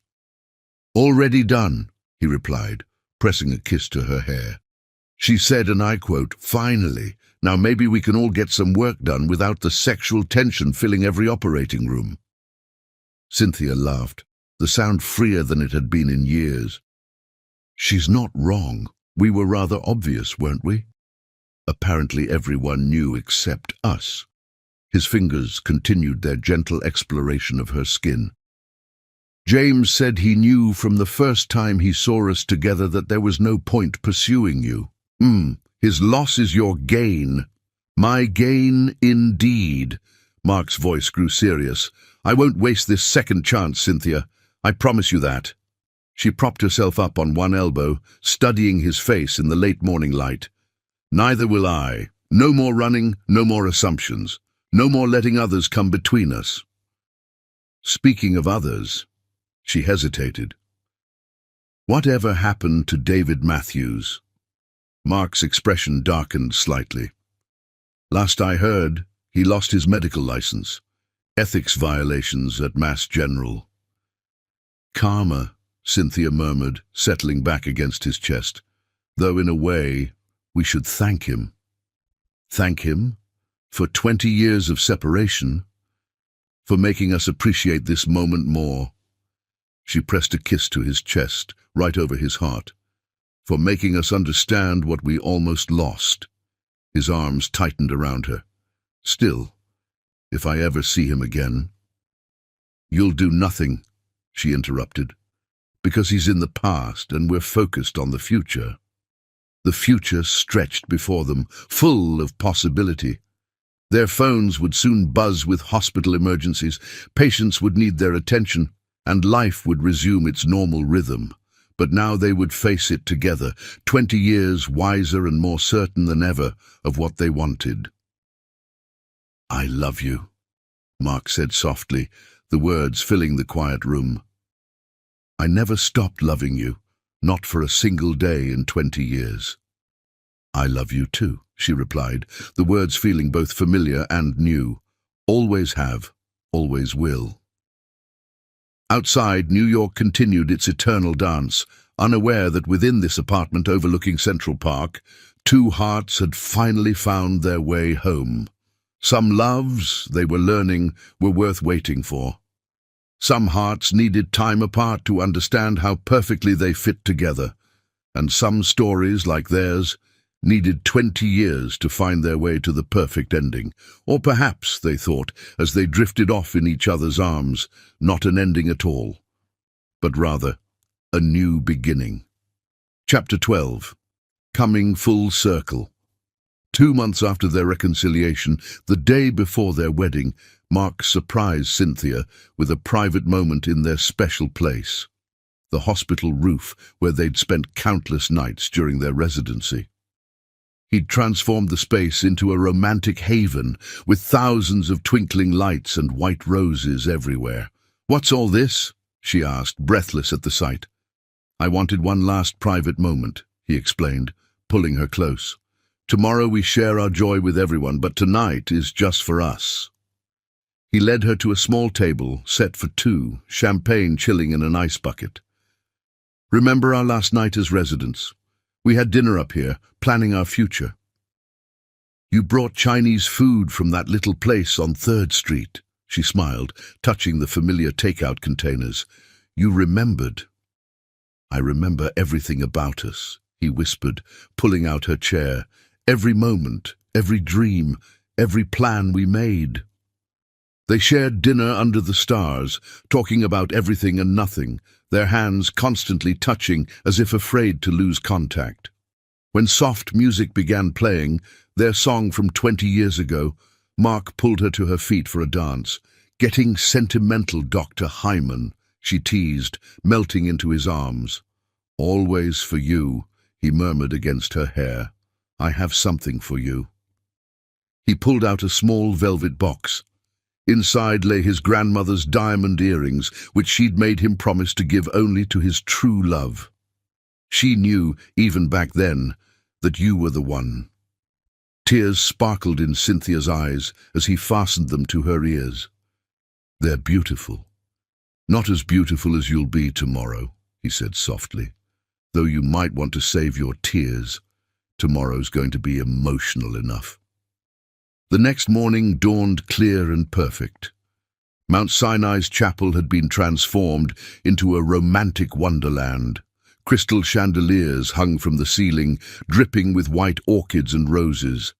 The aisle was carpeted with rose petals, and thousands of candles created a warm, intimate glow. In the bridal chamber, Cynthia stood before a full-length mirror, her heart racing with joy. Her wedding dress was a masterpiece of romance and elegance, ivory silk that seemed to float around her, hand-beaded with tiny crystals that caught the light with every movement. The off-shoulder neckline showcased her grandmother's pearl necklace, now paired with Mark's grandmother's earrings. The back dipped low, revealing the small scar from their hiking accident, a memory Mark had traced tenderly the night before. Alexandria arranged the cathedral-length veil, securing it with vintage pearl clips. "Something borrowed," she smiled. "My grandmother wore these when she married my grandfather. 60 years, and still in love." "Like we'll be," Cynthia whispered, touching the clips gently. Sarah Chen arrived with her violin, stopping in awe at the sight of Cynthia. The young musician's eyes filled with tears. "Dr. Sandra, you look like an angel." In the groom's room, Mark couldn't stop moving, his nervous energy palpable. James watched his friend with amusement as Mark checked his pocket for the 100th time, ensuring the special wedding gift was still there, a golden charm for Cynthia's bracelet, a tiny hourglass inscribed with their initials, and "Forever starts today." "What if she changes her mind?" Mark asked suddenly.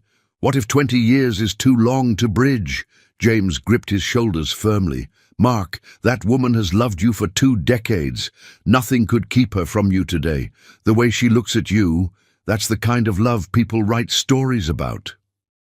The chapel filled with their closest friends and hospital family.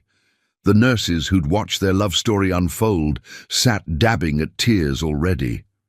Fellow doctors who'd witnessed their journey exchanged knowing smiles. Even the usually stoic Dr. Richardson looked emotional. When Sarah Chen's violin began to play, the atmosphere turned magical. But when the doors opened and Cynthia appeared, time itself seemed to stop. She was a vision of pure love and grace, but it was her smile that brought Mark to his knees, radiant, tender, full of promises for their future. As she walked toward him, their eyes locked and held, speaking volumes without words. 20 years of separation dissolved in that gaze, leaving only love in its wake. Their vows were deeply personal and moving. "I, Mark Anthony Hyman, take you, Cynthia Sandra, as my wife, my heart's true north, my surgical partner in every operation life brings. 20 years ago, I let time and circumstance separate us. Today, I vow that nothing will ever come between us again. You are my morning coffee and midnight consultations, my brilliant colleague and beautiful soulmate. I promise to love you through every case, every crisis, every triumph and challenge. You are my heart's rhythm, and I will keep time with you forever. I promise to cherish every moment, every smile, every touch, to love you more with each passing day, to be your strength when you need support, your comfort when you need peace, your partner in all things. You are my past, my present, and my future, and I will spend the rest of my life showing you just how much you mean to me." Tears sparkled on Cynthia's lashes as she responded, "I, Cynthia Sandra, take you, Mark Anthony Hyman, as my husband, my heart's home, my partner in all of life's procedures. 20 years taught me that true love never dies. It only grows stronger with each passing day. I vow to never run from our love again, to face every challenge by your side, to share every joy and sorrow. You are my stability in chaos, my peace in storms, my brilliant surgeon and beloved soulmate. I promise to love you through every diagnosis, every treatment, every moment of our lives together, to be your support, your comfort, your safe harbor in any storm, to cherish every morning we wake together, every quiet moment between surgeries, every shared triumph and challenge. You are my dream come true, my miracle, my forever love, and I will spend eternity showing you just how deeply you are loved." Their first kiss as husband and wife was both passionate and tender. sealing promises 20 years in the making. The chapel erupted in cheers and applause, but they were lost in their own world of love and joy. The reception in the hospital's grand conservatory was a perfect blend of elegance and personal touches. Crystal chandeliers draped with orchids cast romantic light over the celebrations.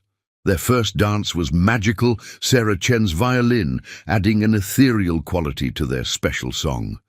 As they moved together, Mark held Cynthia close, breathing in her familiar vanilla scent.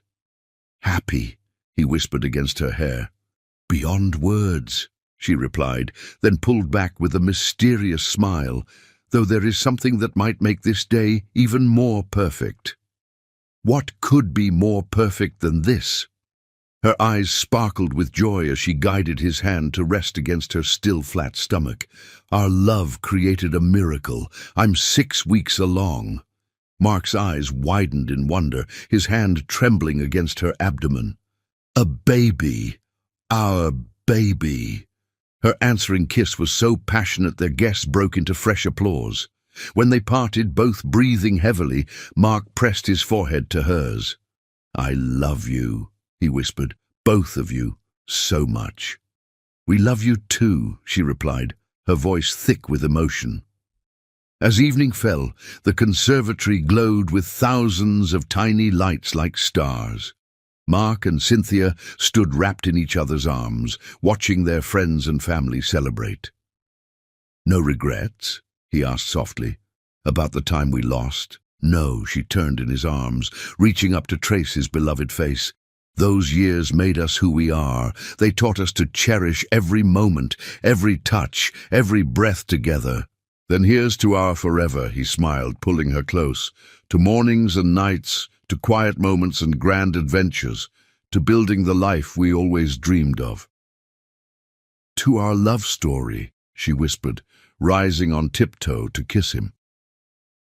Above them, through the conservatory's glass ceiling, stars began to appear. The same stars they'd watched as young residents, the same stars that had witnessed their separation and reunion. But now, these stars shone on a new beginning. A love stronger for having been tested by time, a future brighter for being built on understanding and truth, a happiness deeper for having known sorrow. As they danced beneath the starlight, lost in each other's eyes, both knew with absolute certainty that some stories were worth waiting for. Some hearts needed time to find their perfect rhythm, and some loves, like theirs, were destined to last beyond forever.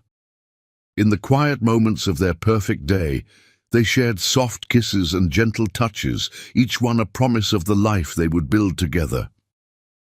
Their love story, 20 years in the making, had finally found its perfect beginning. The end.